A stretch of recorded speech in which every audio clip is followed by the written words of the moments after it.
Le 5 septembre 1972, 10 jours après le lancement des Jeux Olympiques d'été de Munich en Allemagne de l'Ouest, plusieurs membres de l'organisation terroriste palestinienne Septembre Noir lancent une opération minutieusement préparée depuis plusieurs mois. Une prise d'otage d'une ampleur inédite en plein cœur du village olympique où séjournent entre autres 15 athlètes et membres de la délégation israélienne. A group of Arab Palestinian terrorists rushed inside the building. Ils se disent, on ne pense pas à nous, et ben c'est vrai, les Jeux Olympiques, on va forcer le monde à s'intéresser à nous. Les Palestiniens menacent de les fusiller si 200 prisonniers politiques ne sont pas libérés en Israël. Une menace forte de tuer les otages. Personne ne peut actuellement approcher le bâtiment israélien isolé par la police. Ce drame va durer plus de 20 heures, filmé et diffusé en grande partie en direct par les caméras du monde entier.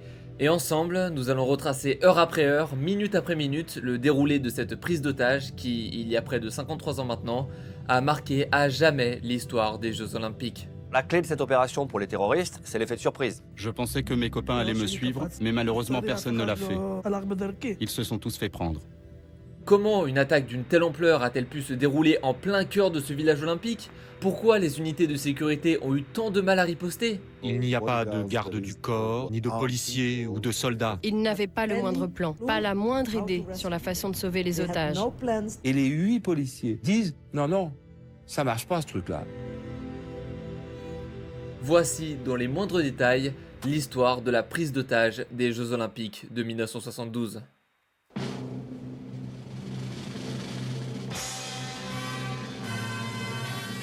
Le 26 août 1972 est une journée très importante pour l'Allemagne de l'Ouest, car elle marque le lancement de la très attendue 20e Olympiade de l'ère moderne, organisée à Munich.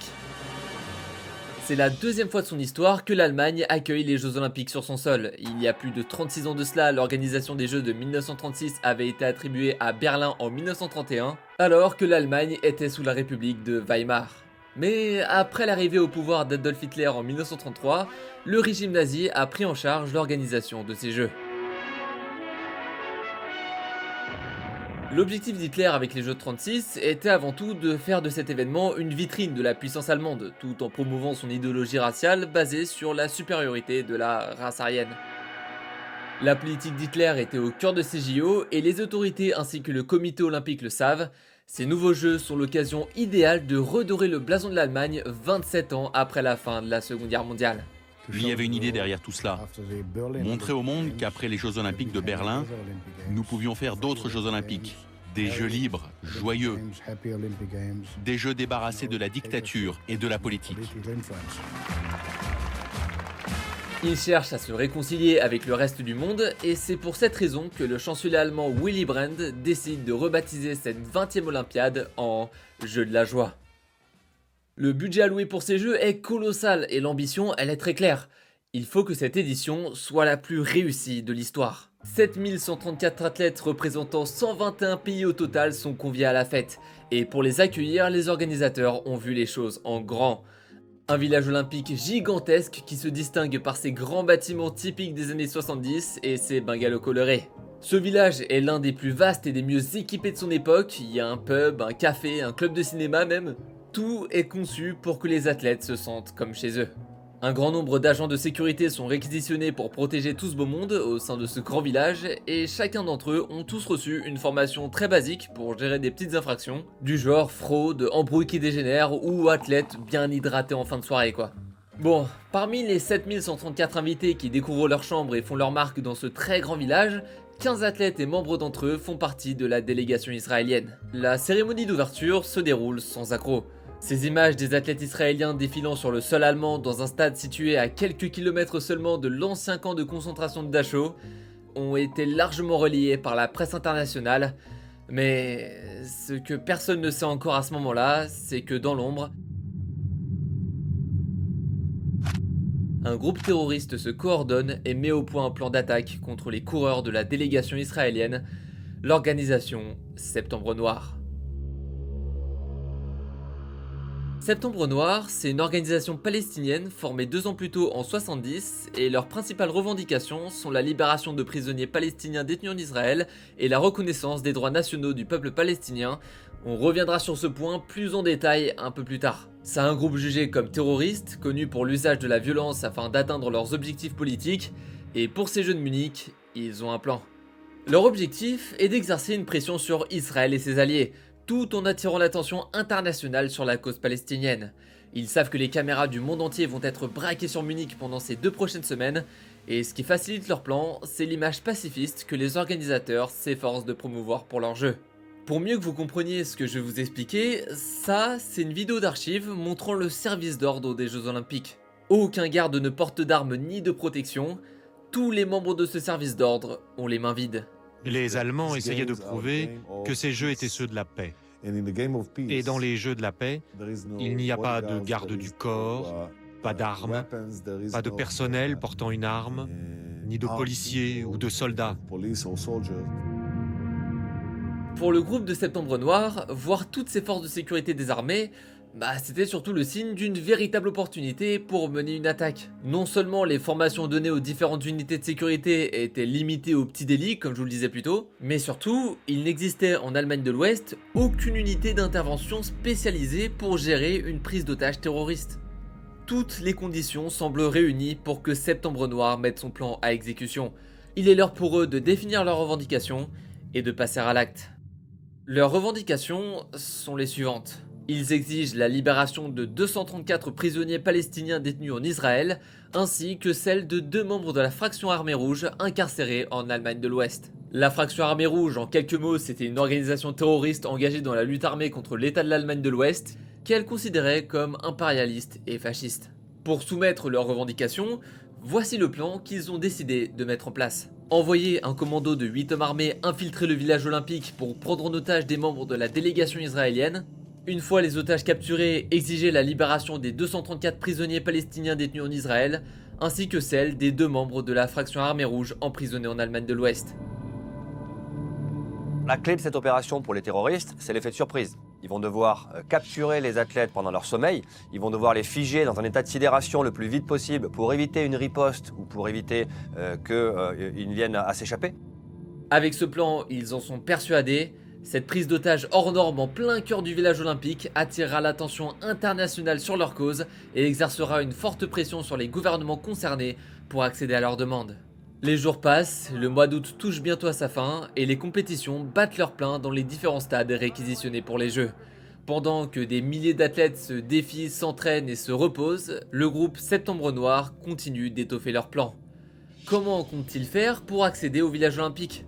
Habituellement, ce genre de village est très protégé et pour vraiment comprendre ce qu'il en est, certains membres du groupe vont se mettre à faire des recherches à ce sujet. Ce qu'ils découvrent est assez alarmant. L'entrée du village olympique est très peu protégée, ce qui représente pour eux une opportunité inespérée. Il y a certes quelques gardes qui font des rondes, mais globalement, dès qu'ils voient une personne au physique athlétique avec des habits sport, ils laissent passer quoi. Ils doivent gérer des milliers d'entrées chaque jour, sans véritable équipement de défense. À quelques exceptions près, l'accès au village olympique est presque libre. Pour eux, c'est une aubaine, ils viennent de trouver la faille parfaite pour mener leur opération. L'un des architectes de cette attaque, c'est lui, Abu Daoud. Nous sommes aujourd'hui des réfugiés qui combattons pour la restitution de notre terre. Et c'est pour cela que nous voulions mettre la pression sur le gouvernement israélien. Ce dernier a personnellement recruté et entraîné le commando, et même s'il ne sera pas présent sur le terrain le jour J, c'est en partie lui qui a conçu et commandité l'opération. Le soir du 3 septembre, les athlètes israéliens regagnent leur logement après une nouvelle journée de compétition, et au même moment, à l'aéroport de Munich, un avion en provenance de Libye se pose. Il n'y a pas n'importe qui dans cet avion, tous les membres du commando recrutés par Septembre Noir sont à bord.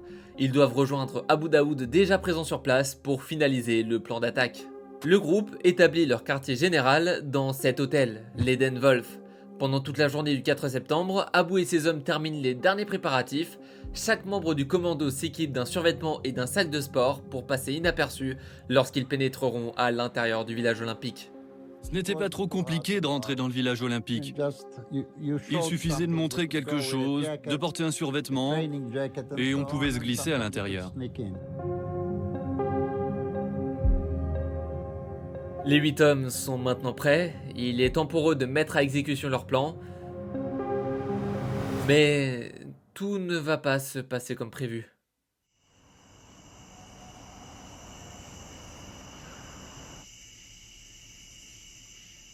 4 septembre 1972, 21h.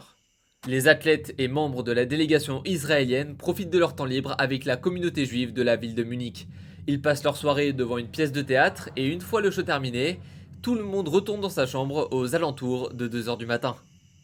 Tous les membres de la délégation israélienne logent dans le bâtiment situé au 31 Connolly Strasse, en plein cœur du village olympique, et après une longue soirée, tous les athlètes s'endorment. Au même moment, les 8 hommes de Septembre Noir prennent la route, direction le village olympique. Leur plan est bien rodé, ils savent que les unités de sécurité déployées dans le village n'auront aucune chance de les neutraliser, alors ils sont confiants et c'est à 4h du matin qu'ils arrivent à destination. Les membres du commando palestinien sortent de leur voiture incognito, ils se fondent parfaitement dans la masse avec leur tenue, mais ils ne veulent pas prendre le risque de rentrer dans le village via les entrées et les points de contrôle classiques, ce serait bien trop risqué. Les 8 membres du commando ont donc pour objectif d'escalader une clôture de plus de 2 mètres, mais premier problème, ils ne sont pas tout seuls. Ils croisent la route de 3 athlètes américains rentrant de soirée et le commando ne veut pas prendre de risques. S'ils veulent passer inaperçus, ils ne peuvent pas simplement escalader cette clôture sous les yeux d'autres athlètes. Très vite, le plan change. Au lieu de pénétrer dans le village incognito, le commando profite de la présence des athlètes américains et escalade la clôture avec eux. En quelques minutes seulement, tous les membres du commando pénètrent dans le village olympique. Il n'y a plus vraiment d'activité, l'écrasante majorité des athlètes dorment déjà, rien ne peut vraiment les empêcher, voire même les dissuader de mener l'assaut. Lourdement armé, le commando arrive au niveau du bâtiment arborant le numéro 31, ils n'entendent aucun bruit venant de l'intérieur. Les 8 terroristes rentrent sans difficulté dans l'immeuble, leur plan à ce moment-là est d'attaquer l'appartement numéro 1 où logent 6 athlètes israéliens. Ils tentent donc de faire le moins de bruit possible. Mais en réalité, pas tout le monde est endormi. Joseph Gottfried, un arbitre de lutte d'une 40aine d'années, est encore réveillé. Et il entend que dans le couloir, quelque chose ne tourne pas rond. Il sent qu'il y a du mouvement, que quelque chose se trame derrière sa porte. Il colle son oreille à la porte, puis crie de toutes ses forces à ses autres collègues israéliens de s'enfuir au plus vite. Tuvia Sokolski, l'un des 6 Israéliens présents dans l'appartement, raconte. Moi, ce qui m'a réveillé, ce sont les cris de Goodfriend. Il a crié « Fuyez mes amis !» J'ai couru vers la porte-fenêtre, je n'arrivais pas à l'ouvrir. Alors j'ai tiré dessus. Elle s'est pliée. J'étais très fort à l'époque. Et j'ai sauté dehors. Je pensais que mes copains allaient me suivre, mais malheureusement personne ne l'a fait. Ils se sont tous fait prendre. C'est l'un des seuls occupants de l'appartement à s'être enfui. Ses 5 autres camarades se sont fait capturer avant de pouvoir le rejoindre. La situation est extrêmement critique. Après l'assaut du premier appartement, les terroristes vont tenter de prendre le contrôle du reste du bâtiment. Mais au même moment, un membre de la délégation israélienne qui n'était toujours pas couché regagne le pavillon et tombe nez à nez sur le commando armé. Il se fait menacer, les terroristes braquent leurs armes sur lui. Il doit leur indiquer les numéros d'appartement où se situent ses camarades. Sous la menace, Moshe s'exécute, mais il a une idée. Il conduit les terroristes vers l'appartement numéro 3, et dans cet appart, il n'y a pas n'importe qui. Et il les a emmenés vers la chambre numéro 3 parce qu'il y avait là les hommes forts, des lutteurs, des haltérophiles. Les Palestiniens se retrouvent face à des Israéliens qui, pour la plupart, sont des gens qui savent se battre. À main nue, ils peuvent tuer un homme. Un violent affrontement éclate alors. Les Israéliens tentent de maîtriser le commando palestinien, mais face à des hommes armés, il est très difficile de riposter à main nue, malgré leur force physique.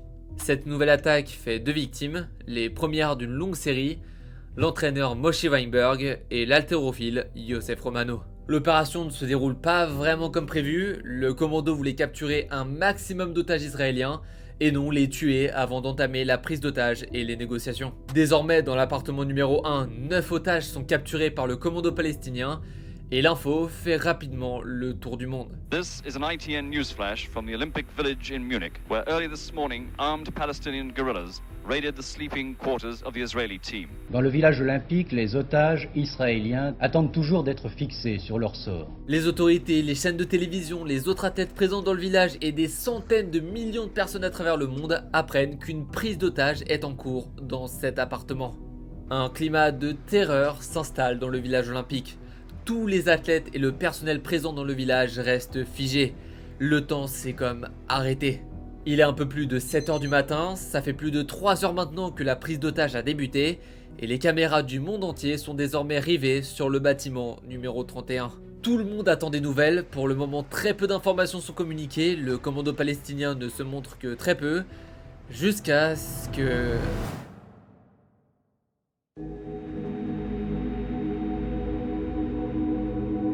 Cette image est sûrement l'une des, si ce n'est la plus célèbre de cette attaque. Cet homme, cagoulé, l'un des membres du groupe terroriste Septembre Noir, qui sort sur le balcon, l'air confiant. Elle a fait le tour du monde en quelques heures et pour cause, c'est la première fois qu'un assaillant du commando est filmé lors de cette opération. Rappelez-vous, l'un de leurs buts avec cette prise d'otage, c'est de faire parler d'eux. Ils se montrent donc à quelques reprises, suffisamment pour faire augmenter la pression. À chaque fois qu'ils se révèlent devant les caméras, la couverture médiatique s'intensifie. Leur objectif devient alors évident, prolonger la prise d'otage pour maximiser l'attention internationale.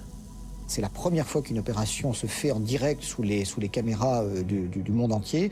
Eh bien, ils découvrent cet énorme effet de levier que leur donne la présence des médias sur une prise d'otage. Ça a fait rentrer la cause palestinienne dans la tête d'au moins 500 millions de personnes qui au départ n'étaient intéressées que par le sport.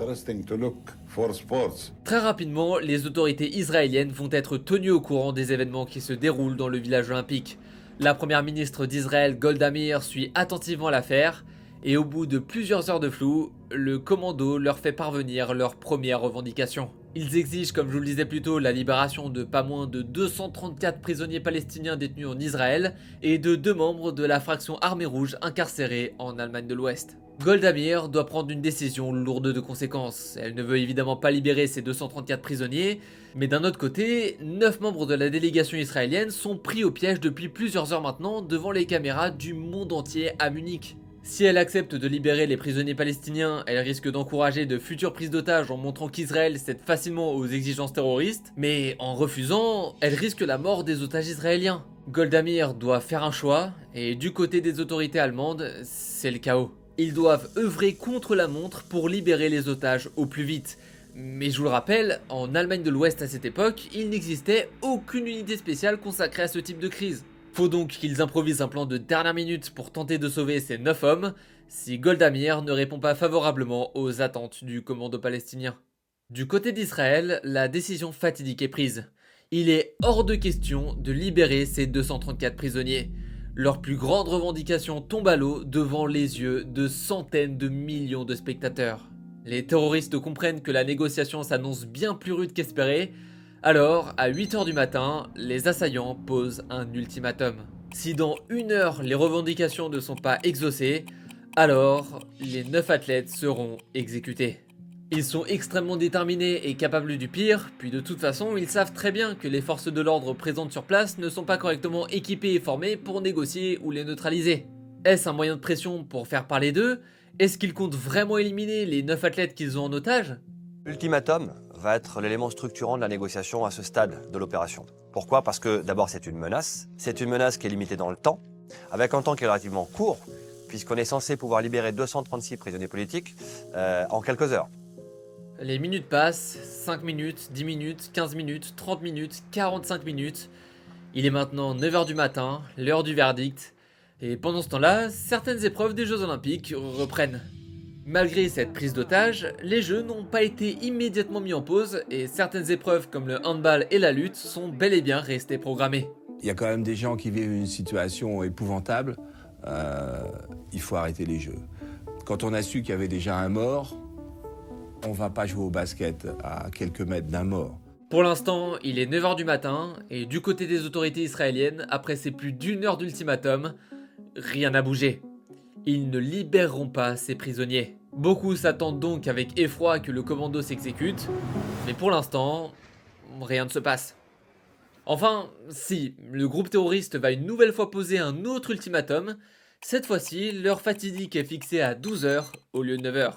À partir du moment où l'ultimatum est repoussé, on comprend que l'ultimatum est un moyen et non pas une finalité. Ils ont affiché une liste de 236 prisonniers politiques, mais ils sont prêts à repousser l'ultimatum parce qu'ils bénéficient d'une couverture médiatique internationale. Et cette couverture médiatique, eh bien, elle va être donnée par le temps, par la durée de la prise d'otage. Pour eux, le premier ultimatum a bien marché, dans le sens où les télévisions du monde entier se sont empressées de partager en temps réel la nouvelle, ce qui a encore plus fait parler d'eux. Faut savoir que dans la chambre où les otages sont enfermés, il y a la télévision, donc les terroristes remarquent très bien l'ampleur médiatique de l'événement. Une nouvelle fois, la pression monte. 9h30, 10h, 11h, 11h30, il est maintenant midi, tout le monde retient son souffle, et une nouvelle fois encore, aucune nouvelle action de la part du commando. Même si pour l'instant leur revendication première est très loin d'aboutir, leur objectif de médiatiser leur combat est un franc succès. En ce 5 septembre 1972, tout le monde ne parle que de ça. Alors, ils poursuivent leur stratégie, et elle s'avère extrêmement efficace. Ils posent ultimatum sur ultimatum, les médias continuent d'alimenter cette vague médiatique qui entre-temps est devenue un véritable tsunami. Les heures passent, les négociations tournent en rond et les autorités s'inquiètent de plus en plus quant à l'issue de cette prise d'otage. Cette situation ne peut pas durer éternellement. 9 personnes sont en danger et pour les sauver, faut mettre au point un plan. Même si les autorités n'y sont pas préparées, ils vont devoir le faire car le temps presse. Chaque minute de plus sans intervention renforce l'impact médiatique du commando. Cette situation a déjà causé la mort de 2 personnes et les terroristes paraissent encore et toujours intouchables. Les autorités passent alors la seconde.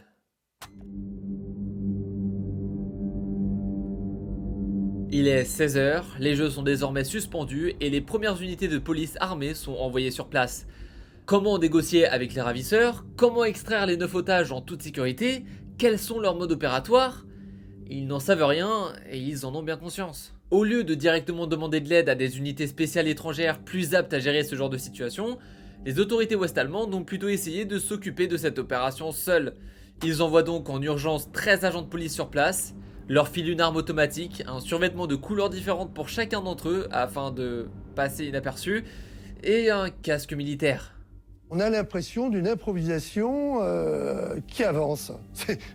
On a commencé à improviser, on n'arrête plus d'improviser. On fait comme on peut, quoi. Avec je te pousse. Ils n'avaient pas le moindre plan, pas la moindre idée sur la façon de sauver les otages. C'est vrai que les pistolets mitrailleurs, ça ne passe pas très bien avec les survêtements. Je ne sais pas pourquoi, on nous avait donné des survêtements. On en avait même de 13 couleurs différentes. Ces images, retransmises en direct, inquiètent fortement le public. Les policiers eux-mêmes réalisent que la situation leur échappe et que leur manque de préparation est visible en direct dans le monde entier. C'est l'image de tout le pays qui en prend un coup. En voyant ces images, les terroristes du commando palestinien réalisent qu'ils ont vraiment un avantage stratégique. Imaginez-les regarder ce genre d'images en direct à la télévision. Non seulement elles frôlent le ridicule, mais surtout, ils assistent purement et simplement au plan des policiers pour les déloger dans les moindres détails. Quels policiers se trouvent sur quel toit? Comment se sont-ils préparés? Les terroristes ont désormais toutes les réponses devant leurs yeux. Au bout de plusieurs dizaines de minutes, c'en est assez. La tentative d'intervention est annulée. Et maintenant, qu'est-ce qui se passe? Les policiers n'ont pas les compétences de les déloger en sécurité et les autorités israéliennes refusent catégoriquement les revendications du groupe terroriste. Quelles options restent disponibles pour tenter de résoudre cette crise? Les familles des otages, les spectateurs, les organisateurs des jeux et les athlètes présents dans le village olympique commencent vraiment à perdre espoir. Ils observent la scène impuissants, beaucoup pensent que l'issue de cette histoire va être dramatique, en même temps ils ont peu d'éléments pour s'assurer et leur prouver le contraire. Mais à 17h, un nouvel élément va modifier le cours des événements. Le groupe terroriste va demander aux autorités ouest-allemandes un avion pour leur permettre de fuir en Égypte avec les otages. La requête est acceptée et à 22h30, 2 hélicoptères mis à leur disposition décollent en direction de l'aéroport militaire de Fürstenfeldbruck, situé non loin de Munich.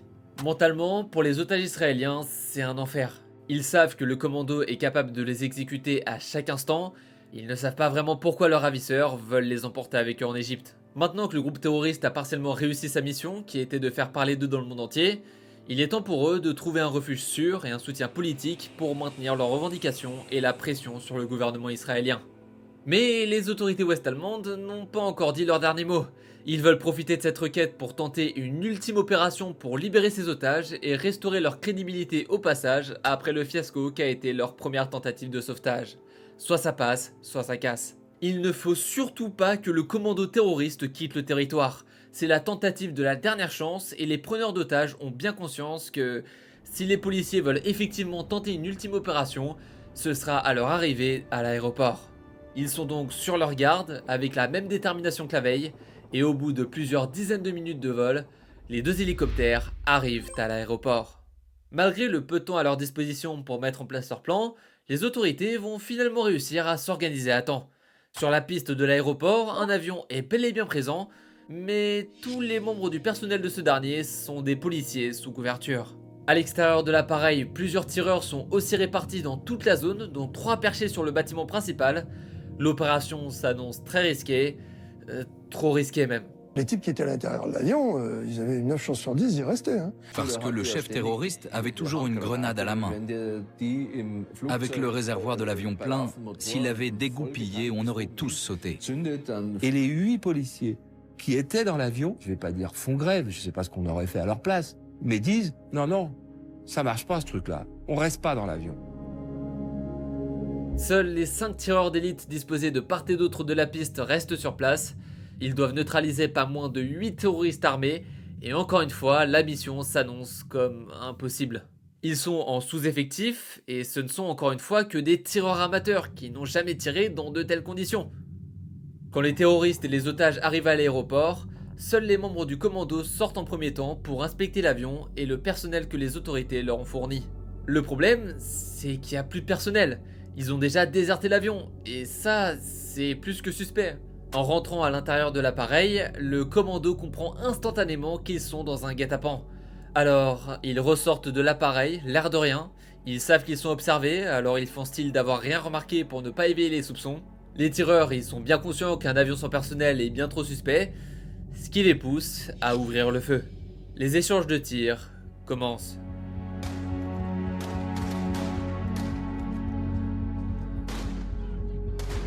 Les tireurs allemands ne sont pas équipés de lunettes à vision nocturne, ils sont inefficaces, alors du renfort est envoyé sur place. La situation est juste incontrôlable, donc les autorités tentent le tout pour le tout en envoyant des véhicules militaires blindés dans l'aéroport.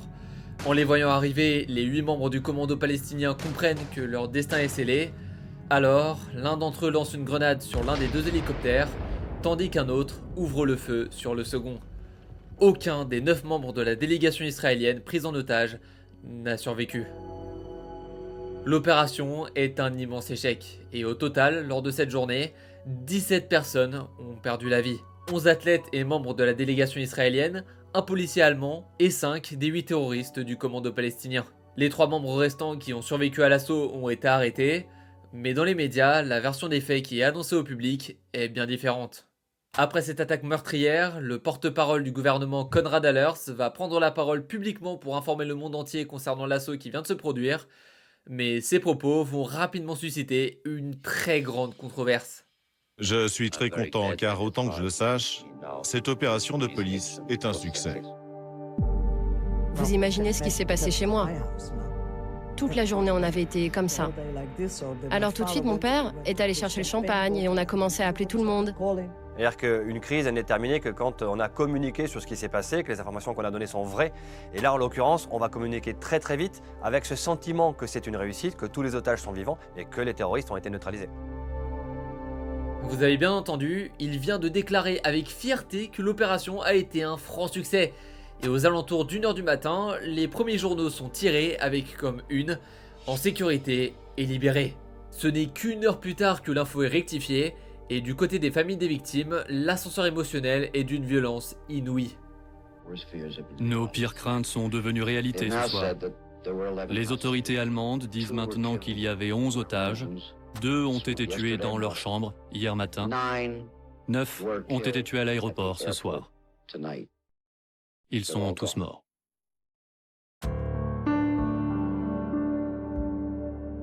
Plusieurs actions de représailles ont été menées. L'opération Colère de Dieu a été lancée, une campagne secrète organisée par le Mossad et le gouvernement israélien visant à éliminer les membres de l'organisation palestinienne Septembre Noir et d'autres groupes impliqués dans l'attentat. Une opération qui s'est déroulée sur plusieurs années et qui a conduit à l'élimination d'une dizaine de cibles à travers le monde. Ces opérations, décidées sous le gouvernement de Golda Meir, avaient selon Israël un double objectif. Venger les victimes tout en dissuadant de futures actions terroristes. Ces opérations ont vivement été critiquées. Le 21 juillet 1973 en Norvège, un serveur marocain innocent du nom d'Ahmed Bouchiki a été abattu par des agents du Mossad car il a été confondu avec un terroriste en lien avec l'attentat de Munich. Cet accident dramatique, connu sous le nom d'affaire de Lillehammer, a alimenté le débat sur l'efficacité de telles opérations en matière de dissuasion du terrorisme et les conséquences potentielles de l'escalade de la violence. Mon plaisir à moi, ça serait qu'il y ait des excuses pour dire que son fils, déjà, n'était pas un terroriste et que c'était une erreur fatale, mais c'était quand même une erreur. Concernant les 3 terroristes de Septembre Noir capturés par les autorités ouest-allemandes, tous ont fini par être libérés. En fait, le 29 octobre 1972, moins de 2 mois après leur arrestation, le vol 615 de la Lufthansa reliant Damas à Francfort a été détourné par des membres de leur organisation, exigeant leur libération.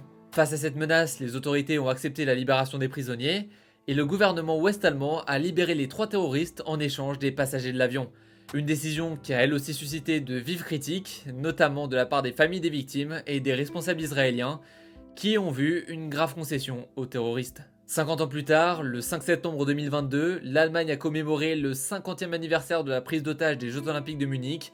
Le président allemand Frank-Walter Steinmeier a exprimé des excuses officielles pour les défaillances des autorités allemandes dans la gestion de cette tragédie. Et cet événement faisait suite à un accord d'indemnisation conclu entre le gouvernement allemand et les familles des victimes, prévoyant une compensation totale de 28 millions d'euros. J'ai longtemps hésité avant de vous faire cette vidéo parce que le sujet est très lourd et malheureusement le conflit est toujours d'actualité. Mais malgré tout, j'ai quand même eu l'envie de prendre le risque en vous racontant dans les moindres détails cet événement qui a profondément marqué l'histoire des JO et du monde entier de manière globale. J'espère vraiment que le point de vue neutre que j'ai apporté au maximum à mes yeux pour écrire cette vidéo s'est fait ressentir. Sur cette chaîne, on parle d'histoire de sport. D'ailleurs, j'ai aussi traité du cas de Jesse Owens lors des Jeux de Berlin en 36. Si vous ne la connaissez pas en détail, allez voir, c'est un sujet vraiment passionnant aussi. Allez, à plus!